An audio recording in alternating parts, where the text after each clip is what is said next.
എത്ര ലജ്ജയില്ലാത്ത വാക്കുകളാണ് മുഖ്യമന്ത്രി പറഞ്ഞത്. മാത്രമല്ല, സ്ത്രീ സുരക്ഷയെക്കുറിച്ച് അദ്ദേഹം നാട് നീളെ നടന്ന് പ്രസംഗിക്കുകയാണ്.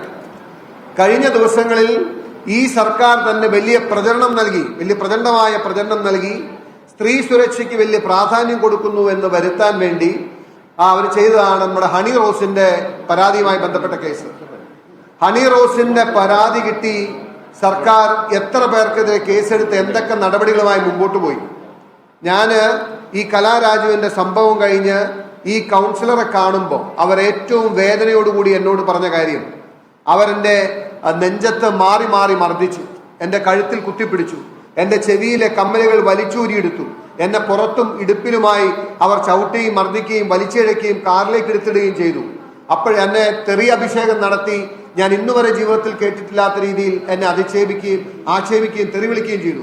അപ്പോഴൊന്നും ഞാൻ തകർന്നു പോയില്ല. പക്ഷേ എൻ്റെ മകന്റെ പ്രായമുള്ള ഒരു ഡിവൈഎഫ്ഐക്കാരൻ എൻ്റെ സാരി വലിച്ചൂരിയപ്പോൾ എൻ്റെ മാനം നഷ്ടപ്പെടുന്നു എന്ന് കണ്ട് പിന്നെ എനിക്ക് എൻ്റെ എല്ലാം തകർന്നു പോകുന്ന അവസ്ഥയായിരുന്നു. ഞാൻ എല്ലാം മറന്ന് എൻ്റെ മാനം രക്ഷിക്കാൻ ഞാൻ കൗൺസിലർ ആയിരിക്കുന്ന അതേ വാർഡിൽ വെച്ച് പൊതുജന മധ്യത്തിൽ വെച്ച് പാഞ്ചാലിയുടെ വസ്ത്രാക്ഷേപം പോലെ എൻ്റെ വസ്ത്രം വലിച്ചൂരിയപ്പോൾ മാനം രക്ഷിക്കാൻ വേണ്ടി ഞാൻ സാരി പൊത്തിപ്പിടിക്കുകയായിരുന്നു എന്ന് പറഞ്ഞു. ഞാൻ ബഹുമാനപ്പെട്ട മുഖ്യമന്ത്രിയോട് ഈ സർക്കാരിനോട് വിനയപൂർവ്വം പറയാൻ ആഗ്രഹിക്കുന്നത്, സമ്പത്തും സൗന്ദര്യവുമുള്ള സ്ത്രീകൾക്ക് മാത്രമാണ് മാനമുള്ളത് എന്ന് നിങ്ങൾ കരുതരുത്. ഈ നാട്ടിലെ സാധാരണക്കാരും പാവപ്പെട്ടവരും പട്ടികജാതിക്കാരും പിന്നോക്കക്കാരും സാധാരണക്കാരുമായിട്ടുള്ള സ്ത്രീകളും അവർ അന്തസ്സോടുകൂടി ജീവിക്കുന്നവരാണ്. അവർ വലിയ വേഷം കെട്ടി വലിയ വേഷപ്പകർച്ചയിൽ വരുന്നില്ല. അവർക്ക് താരപ്രഭയില്ല, അവർക്ക് സെലിബ്രിറ്റി സ്റ്റാറ്റസ് ഇല്ല എന്ന് കരുതി അവർക്കാർക്കും മാനമില്ല എന്ന് ഈ സർക്കാർ കരുതരുത്. കലാരാജുവിന്റെ മാനഹാനിയാണ് അല്ലെങ്കിൽ വസ്ത്രാക്ഷേപമാണ് കൂത്താട്ടുകുളം നഗരത്തിൽ നടന്നത്. എന്നിട്ട് ചെറുവിരൽ അനക്കുന്നില്ല, നടപടിയെടുക്കുന്നില്ല എന്ന് മാത്രമല്ല, അത് ചെയ്തവരെ ന്യായീകരിക്കുന്ന മുഖ്യമന്ത്രിയാണ് ഇന്ന് ഞങ്ങൾ നിയമസഭയിൽ കണ്ടത്.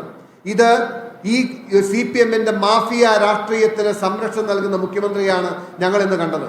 കലാരാജുവിന് CPM തട്ടിക്കൊണ്ടുപോയത് കേവലം അവിശ്വാസം പരാജയപ്പെടുന്നതിന് വേണ്ടിയിട്ടല്ല. CPM-ന് ഇന്ന് ധനത്തോട് പണത്തോടുള്ള ആർത്തി എത്ര വലുതാണ് എന്ന് കലാരാജുവിന്റെ കാര്യം പരിശോധിച്ചാൽ അറിയാം. കലാരാജുവിന്റെ ഭർത്താവ് മരിച്ച് ദിവസങ്ങൾ കഴിയുന്നതിന് മുമ്പ് ഈ CPM നേതാക്കന്മാർ അവരെ സമീപിച്ച് അവർക്കെതിരെ ബാങ്കിലുണ്ടായിരുന്ന ഒരു വായ്പ, അതുമായി ബന്ധപ്പെട്ട് റിക്കവറി നോട്ടീസോ അല്ലെങ്കിൽ തിരിച്ചടയ്ക്കാൻ വേണ്ട നോട്ടീസോ അയക്കുന്നതിന് മുമ്പ് നിങ്ങൾ അടിയന്തരമായി ഇത് സെറ്റിൽ ചെയ്തില്ലെങ്കിൽ നാളെ ചെണ്ട കൊട്ടി വന്ന് നിങ്ങളുടെ സ്ഥലവും വീടും ജപ്തി ചെയ്യുന്ന സ്ഥിതി ഉണ്ടാകുമെന്ന് പറഞ്ഞ് ഭയപ്പെടുത്തുകയും അവര് ഭർത്താവിന്റെ മരണത്തിൽ നിന്നും മാനസികമായി മോചിതയാകുന്നതിന് മുമ്പ് യഥാർത്ഥത്തിൽ കലാരാജുവിന്റെ ഭർത്താവ് 15 സെന്റ് സ്ഥലമാണ് അവിടെ ബാങ്കിൽ ഈട് വെച്ചിരുന്നു. 10 ലക്ഷം രൂപയാണ് എടുത്തിരുന്നത്. ഏതാണ്ട് ഇതിനു മുമ്പ് അവർ വിൽക്കാൻ പരിശ്രമിച്ചപ്പോൾ 6 ലക്ഷം രൂപയും 6.25 ലക്ഷം രൂപയും സെന്റിന് വില പറഞ്ഞ ഭൂമി CPM നേതാക്കന്മാർ, ആ ബാങ്കിന്റെ മുൻ പ്രസിഡന്റായിരുന്ന സണ്ണി, ഏരിയ കമ്മിറ്റി നേതാവായിരുന്ന സണ്ണി, ഇപ്പോൾ വൈസ് ചെയർമാനായിരിക്കുന്ന സണ്ണിയും ഏതാനും CPM നേതാക്കന്മാരും ചേർന്ന് കലാരാജുവിൽ സമ്മർദ്ദം ചെലുത്തി ആ 6 ലക്ഷം രൂപ വില പറഞ്ഞ ഭൂമി ഇവർ തന്നെ കൊണ്ടുവന്ന ഒരു കച്ചവടക്കാരനെ കൊണ്ട്, ഒരു മുതലാളിയെ കൊണ്ട് കേവലം 3.5 ലക്ഷം രൂപയ്ക്ക് കച്ചവടം ഉറപ്പിക്കുകയാണ്. ആ കച്ചവടം ഉറപ്പിക്കുമ്പോൾ 15 സെന്റാണ് ബാങ്കിൽ ഇരുന്നത്. അവർ പറഞ്ഞു 15 സെന്റായിട്ട് അവർ വാങ്ങാൻ തയ്യാറാകില്ല. ബാക്കി 15 സെന്റ് ഈ കലാരാജുവിന്റെ ഭർത്താവിന്റെ അമ്മയുടെയും പേരിലായിരുന്നു. ആ 15 സെന്റ് കൂടി നിങ്ങൾ കൊടുക്കണമെന്ന് പറഞ്ഞ് 30 സെന്റ് സ്ഥലം 3.5 ലക്ഷം രൂപയ്ക്ക് തട്ടിയെടുത്ത CPM മാഫിയാണ്. എന്നിട്ട് അവർക്ക് അതിനുശേഷം അവരോട് പറഞ്ഞു, നിങ്ങൾക്ക് കടക്കാൻ ഞങ്ങളൊരു വീട് വാങ്ങിത്തരാം എന്ന് പറഞ്ഞ് ആരാരും പോകില്ലാത്ത, വിൽപ്പന നടത്താൻ കഴിയാതിരുന്ന, നമ്പർ ഇട്ട് കിട്ടാത്ത, ഇൻഡിവിജ്വലായി വീടിന്റെ നമ്പർ ഇട്ട് കിട്ടാത്ത ഒരു വീടും സ്ഥലവും അവരുടെ തലയിൽ കെട്ടിവെച്ചു. അതും 45 ലക്ഷം രൂപയായിട്ട് വില മതിപ്പ് കാണിച്ചുകൊണ്ട് അത്രയും വില കാണിച്ചു. 30 ലക്ഷം രൂപയ്ക്കോ 35 ലക്ഷം രൂപയ്ക്കോ വിൽക്കാൻ കഴിയാതെ കടന്നിരുന്ന 35 ലക്ഷം രൂപയ്ക്ക് ഇപ്പോഴും ആ വില്ലയിൽ വീട് കിട്ടാനിരിക്കെ 45 ലക്ഷം രൂപ വരവ് വെച്ച് ആ ഭൂമിയും ആ വീടും ഇവരുടെ തലയിൽ കെട്ടിവെച്ചു. ബാക്കി പണം ഇവർ സസ്പെൻസ് അക്കൗണ്ടിലാണെന്ന് പറഞ്ഞു.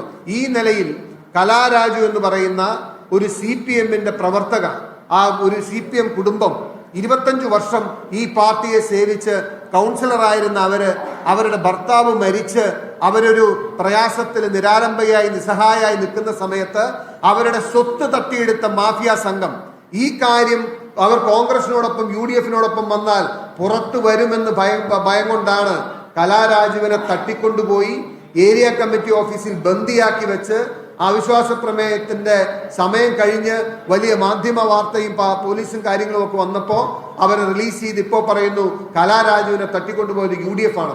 ഇതാണ് യാഥാർത്ഥ്യം. ഇന്ന് കേരളം മുഴുവൻ CPM-ന്റെ ഒരു ശൈലി എന്ന് പറയുന്നത് സമ്പത്ത് പിടിച്ചെടുക്കാൻ, പണം പിടിച്ചെടുക്കാൻ ഏത് അധികാരത്തെയും ദുർവിനിയോഗം നടത്തി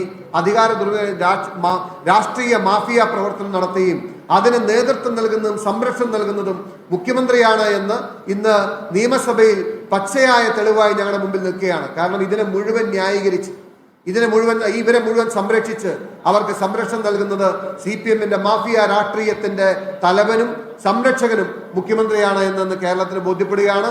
സ്ത്രീ സുരക്ഷ എന്ന പേരിൽ CPM-ന് ഇനി ഒരക്ഷരം പറയാനുള്ള ധാർമ്മിക അവകാശമില്ല എന്നുകൂടി ഞങ്ങൾ കൂട്ടിച്ചേർന്നു.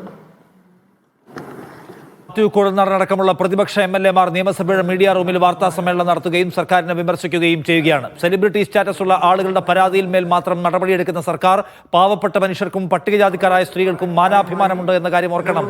അതിൽ സർക്കാരിനുള്ളത് ഇരട്ട നിലപാടാണ് എന്ന കടുത്ത വിമർശനം മുന്നോട്ട് വയ്ക്കുകയാണ്. കൂത്താട്ടുകുളത്തെ തട്ടിക്കൊണ്ടുപോകലിനെ മുഖ്യമന്ത്രി ന്യായീകരിക്കുന്ന കാഴ്ചയാണ് ഇന്ന് നിയമസഭയിൽ കണ്ടത്.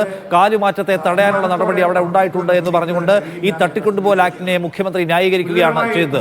എന്ന് മാത്രവുമല്ല, ഈ കാര്യത്തിൽ ശരിയാവണ്ണമുള്ള അന്വേഷണം നടക്കുന്നുണ്ട്, അതുകൊണ്ട് നിയമസഭയിൽ ഒരു ചർച്ചയും വേണ്ട എന്ന നിലപാട് അദ്ദേഹം സ്വീകരിക്കുകയും അത് പ്രതിപക്ഷത്തിന് പ്രതിഷേധത്തിനിടയാക്കുകയും ചെയ്തു.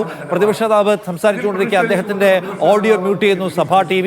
അവിടുത്തെ ഭരണപക്ഷ ബെഞ്ച് അംഗങ്ങൾ അദ്ദേഹത്തിന്റെ പ്രസംഗം തടസ്സപ്പെടുത്താനുള്ള വലിയ ശ്രമം നടത്തുകയും VD സതീശൻ രോഷാകുലനാവുകയും ചെയ്യുന്നത് ഇന്ന് നിയമസഭയിൽ നിന്ന് കണ്ടു. അതേസമയം കൂത്താട്ടുകുളത്തെ കേസിൽ അതിന്റെ പ്രധാനികളായ ആളുകൾ, അന്നത്തെ തട്ടിക്കൊണ്ടുപോകലിന് നേതൃത്വം കൊടുത്തിട്ടുള്ള ചെയർപേഴ്സണും വൈസ് ചെയർപേഴ്സണും അല്ലെങ്കിൽ പാർട്ടി നേതാക്കളും അടക്കമുള്ള ആളുകൾക്കെതിരായിട്ടുള്ള നടപടികൾ ഇപ്പോഴും ഉണ്ടായിട്ടില്ല. താഴെത്തട്ടിലെ 4 പേരെ മാത്രമാണ് പോലീസ് അറസ്റ്റ് ചെയ്തിട്ടുള്ളതെന്ന വിമർശനം ഒരു വശത്ത് നിൽക്കുകയും ചെയ്യുകയാണ്.